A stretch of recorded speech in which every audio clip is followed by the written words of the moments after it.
She called the police 14 times. 14 times they told her she was safe. The 15th time she was already dead. Kathleen Dowd was 53 years old, a woman described by everyone who loved her as warm, determined, and quietly fearless. She had lived in her home in Stillwater, Minnesota for years. She had made a life there, a real one, with routines and friends and the kind of ordinary peace that most people take for granted. She had also, for years, lived next door to David Matson. And from the moment Matson moved in, something was wrong. It started small, the way these things always do. A feeling, the sense of being watched. Kathleen would catch him staring from his yard, from his windows, from places where he had no reason to be standing. She would find him positioned just so, always at an angle that gave him a direct line of sight to her home. She mentioned it to friends. She wrote it down. And eventually she called the police. The first report was filed in 2013. Kathleen told officers that her neighbor was surveilling her, that he stood outside for extended periods watching her property, that she did not feel safe. Officers spoke to Matson. He denied everything, and that was the end of it. But it was not the end. Over the following years, Kathleen's reports grew more specific, more urgent, and more alarming. She documented everything with meticulous care.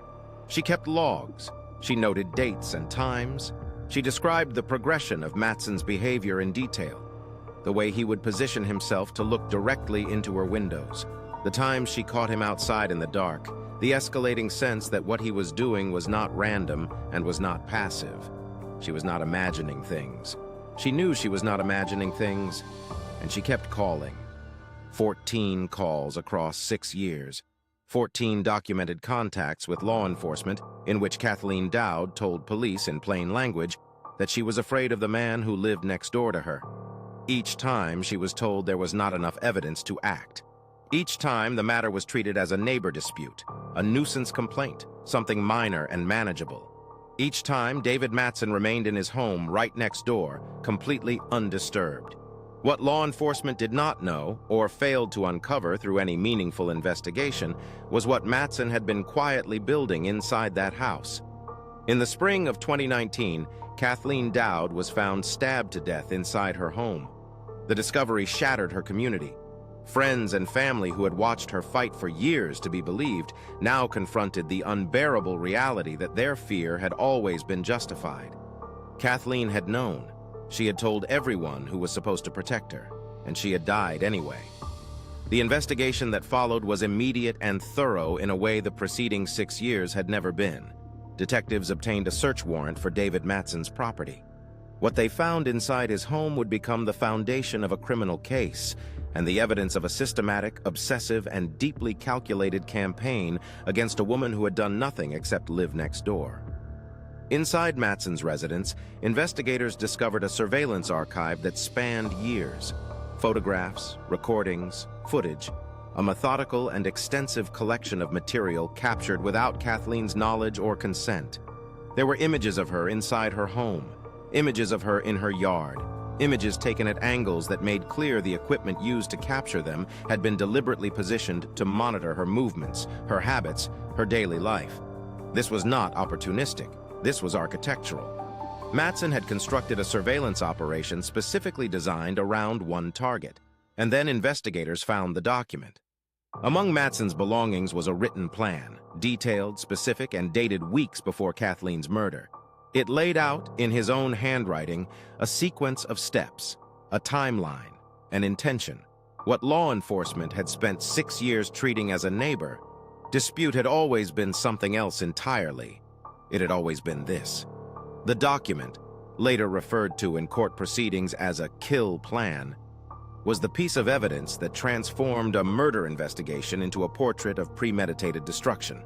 This was not a crime of passion. This was not an argument that escalated. Matson had decided, planned, and executed.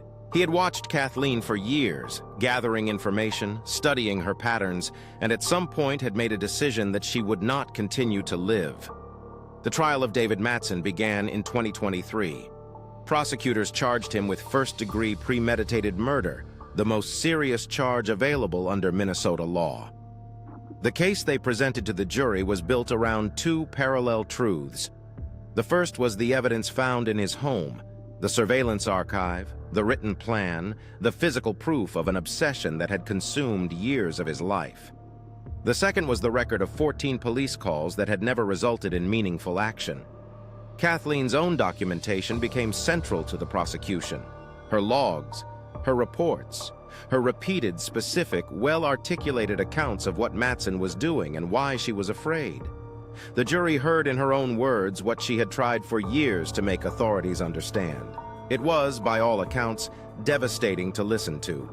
The defense presented no argument capable of explaining away a written kill plan. No narrative was available that recontextualized a surveillance archive built covertly over years. Matson was convicted of first-degree premeditated murder.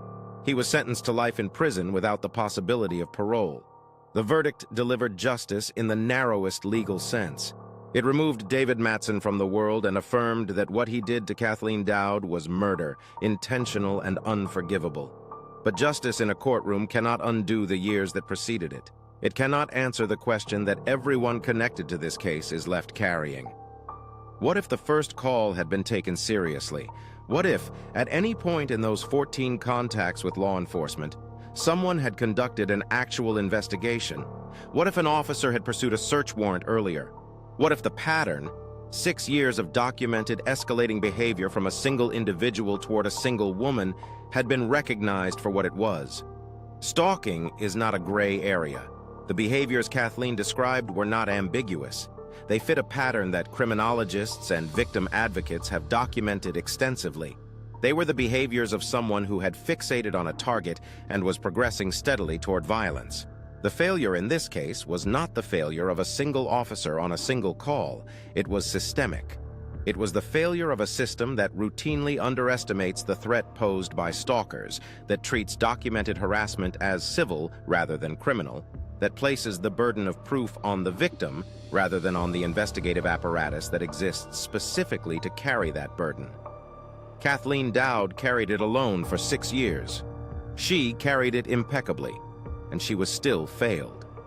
In the aftermath of the trial, advocates for stalking victims pointed to the Dowd case as a devastating example of what the data has shown for decades. Stalking is one of the strongest predictors of lethal violence.